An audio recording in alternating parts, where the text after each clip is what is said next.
ஆய்வாடு 56 தேசம் அஸ்தினாபுரி கோட்டை அஸ்தினாபுரி கோட்டை எத்தனை தேசம் 56 தேசம் அப்படி ஆண்டு வந்தது இருவர் மட்டும்தான் என் பெரிய தந்தை தீராஷ்டிர மகாராஜன் என் தந்தையாக பட்டவர் பாண்டுபுத்திர மகாராஜன் அப்படி என் பெரிய தந்தை தீராஷ்டிர மகாராஜனுக்கோ காந்தாரி அம்மாவுக்கோ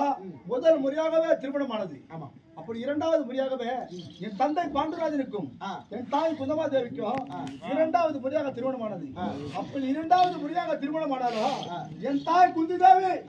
5 பேர் பஞ்ச பாண்டவரை பெற்றெடுத்தார் எத்தனை பேரு 5 மக்களை பெற்றெடுத்தார் 5 பேரை பெற்றெடுத்தா குந்தமா தேவி காந்தாரியோட வயதிலே சிறியவள் யாரோட காந்தாரியோட வயது பெரியம்மாவோட வயசு ரொம்ப சின்னவ என் தாய் யாரோட சின்னவா காந்தாரி அம்மாவோட என் பெரிய அம்மாவோட வயதிலே சின்னவள் என் தாய் குந்தமா தேவி அது மட்டும் கிடையாது பின்பாக திருமணமானவள் என் தாய் தான் எப்படியா ஒரு வீட்டுக்கு 2 பேரும் மருமக்கு போனா பின்னாடி போனவதான் என் அம்மா ஆனால் முதலாவது வந்து என் பெரிய தாய குழந்தை பாக்கியமே கிடையாது யாருக்கு பெரியம்மா காந்தாரி அம்மாவுக்கு குழந்தை பாக்கியமானது கிடையாது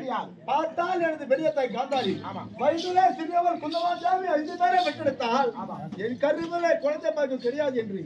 அப்பே அந்த கோபத்துக்கு ஆளாகின பிறகு ஒரு கூழாங்கலை எடுத்தால்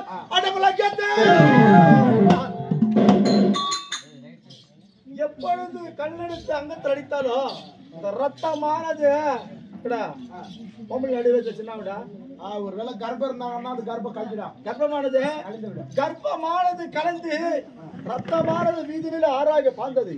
பார்த்தால் எனது மாமன் கோபால கண்ணன் 100 கொட்டாங்கச்சி எத்தனை கொட்டாங்கச்சி 100 கொட்டாங்கச்சி கொண்டு வந்தார் தங்கை உதிரமானது ஆறாக பாய்ந்ததை பார்த்து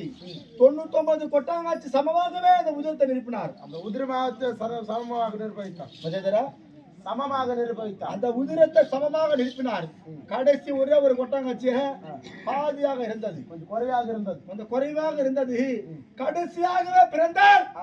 என் தங்கை ஒரே ஒரு தங்கை திருச்சடை அதுக்கு முன்னாடி 99 ஆச்சா 99 பேர் ஆண்மகனாக பிறந்தார்கள் கடைசி ஒரே ஒரு பெண்ணாக பிறந்தார் கௌரவர் கூட்டம் 100 பேராக பிறந்தார்கள் கௌரவ கூட்டம் மூத்தவன் யாரா கௌரவர் கூட்டத்துக்கு மூத்தவன் துரியோதன சக்கரவர்த்தி பஞ்ச பாண்டவருக்கு மூத்தவன் யாரு மூத்தவன் தர்மராஜன் இரண்டாவது பிரதமன் பீமன் நான்காவது பிரதமன் நகுலன் ஐந்தாவது பிரதமன் சகாதேவன் அப்படி பஞ்ச பாண்டவருக்கு நடுப்பிறந்த நாயகன் இந்த ஆனரக அர்ஜுனன் பஞ்ச பாண்டவர் 5 கௌரவர் கூட்டம் 100 பேர் 100 ஒரு 5 சேர்ந்த எவ்வளவு 105 எத்தனை 105 ஆனா நாடானது 56 நாடு மட்டும்தான் 56 நாடு 150 பேருக்கு பத்துமா ஏமா பேசுறீங்க 56 நாடு 10 பேர் பத்தாது ஆனால் கவலை அனைவருக்குமே 5-6 வயது மேற்பட்டோம் இப்ப வீட்டின் மீது ஆசை யாருக்குமே கிடையாது காட்டின் மீது ஆசை நாட்டின் மீது ஆசை பஞ்ச பாண்டவர் 5 கிடையாது கௌரவர் கூட்டம் 100 பேருக்கா ஏதோ ஒரு சொத்து சுகம் மீது ஆசை கிடையாது 10 வயதுக்கு மேற்பட்டோம் மண்ணாசை கிடையாது பொன்னாசை கிடையாது பெண்ணாசை கிடையாது 15, 16, 17 வயதுக்கு மேற்பட்டோம் என் தந்தைமார் இருவருக்கும் வயதாகி விட்டது யாருக்கா தீராஷ்டிர மகாராஜனுக்கும் பாண்டுபுத்திர மகாராஜனுக்கும் வயதாகி விட்டது நாங்கள் அனைவருமே 15, 16 வயதுக்கு மேற்பட்டோம் அப்படி நேரத்தில் என் தந்தை மாண்டு விட்டால் இந்த நாட்டை ஆள்வது யார் என் பெரிய தந்தை தான் நாட்டை ஆண்டு கொண்டு வந்த தீராஷ்டிர மகாராஜன் அப்படி தீராஷ்டிர மகாராஜன் பாண்டுபுத்திர மகாராஜனும் மாண்டு விட்டால் இந்த மணிமுடியானதை யாருக்கு சூட்ட வேண்டும் என்று ஒரே ஒரு கேள்விக்குறியாக இருந்தது ஆனால் அனைவருமே யோசித்து ஒரே ஒரு முடிவுக்கு வந்தார்கள் என்னவென்று தெரியுமா ஏண்டா 5 பேருக்கு மூத்தவன் கிடையாது 105 பேருக்கு மூத்தவன் தருமபுத்திர மகாராஜன் பொய்வார்த்தை சொல்லாதவன் வினயகுண படித்தவன் தருமண்டா நாட்டை ஆள வேண்டும் என்று மனதிலே ஒரே ஒரு எண்ணம் கொண்டு அனைவருமே யோசித்து ஒரு முடிவுக்கு வந்தார்கள் ஆனால் கவலை என்ன தெரியுமா அது ஓரமாக நின்று ஒட்டு கேட்டால் நய வந்து கணத்து ஓரமாக இருந்து ஒட்டு கேட்டான். ஓரமாக நின்று ஒட்டு கேட்டான். என்ன வேணும் தெரியுமா? டேய், அழுந்து பேருக்கு மூத்தவன் தருமராஜன் நாட்டை ஆள்வது 100 பேருக்கு மூத்தவன் இந்த துரிய நாட்டை ஆள முடியாத என்று மனதிலே வஞ்சகத்தை வைத்தான். எதுக்கோசம்? டேய், மண் மீது ஆசைப்பட்டான்.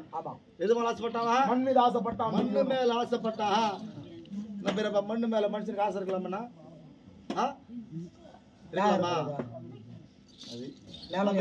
நிலமல்ல வாங்கல மனுஷனுக்கு மண்ணு மேல ஆசை இருக்கலாம் இருக்கக்கூடாது. ஏற்கனவே ஐயோ அப்புறம் காது குறைஞ்சு சொல்லி ஐயா நம்மளுக்கு போய் ஆத்தோட்டு மேல ஆசை பண்ணிக்கிறோம்.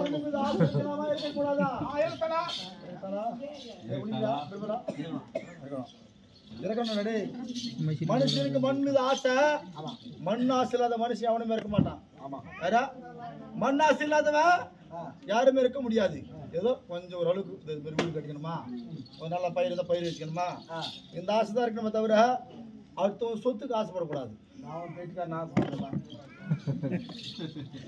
மொத்தத்துக்கு பெட்காரன் வெங்காயம்